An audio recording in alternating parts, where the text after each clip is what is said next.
ਸਾਰਿਆਂ ਨੂੰ ਪਿਆਰ ਭਰੀ ਜੈ ਮਸੀਹ ਦੀ। ਮੈਂ ਪਰਮੇਸ਼ਰ ਦਾ ਧੰਨਵਾਦ ਕਰਦਾ ਉਹਨੇ ਆਦਰ ਸੁਣਦੇ ਦਿਨ ਦਿਖਾਇਆ। ये अध्याय वचन मन लिए संडे स्कूल कक्षा तीसरी पाठ 7 बालक यीशु मंदिर में।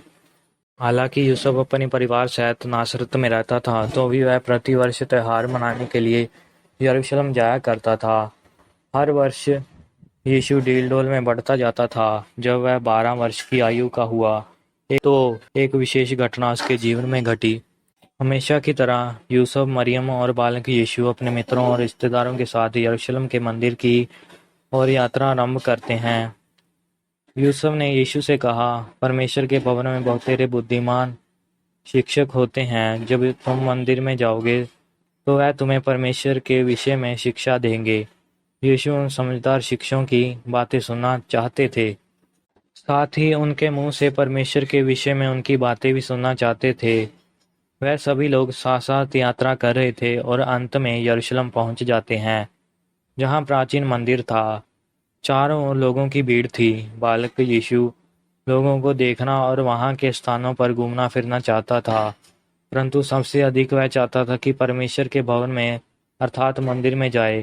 वह शिक्षकों द्वारा प्रस्तुत उपदेशों को सुनना चाहता था कि परमेश्वर के विषय में उनके क्या विचार हैं। सब लोग त्योहार का आनंद मना रहे थे। दिन बहुत तेजी से बीत रहे थे। जल्दी वह समय भी आ गया था कि घर को वापस लौटा जाए। लोगों की भीड़ में यूसुफ और मरियम भी घर की ओर वापस लौट गए।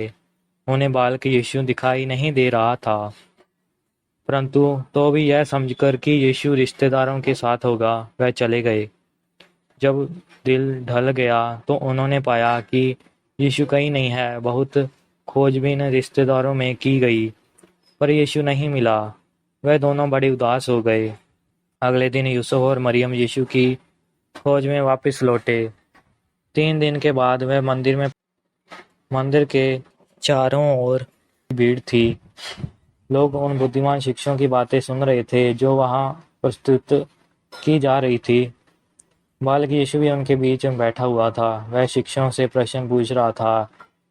वह उसके प्रश्नों से चकित थे।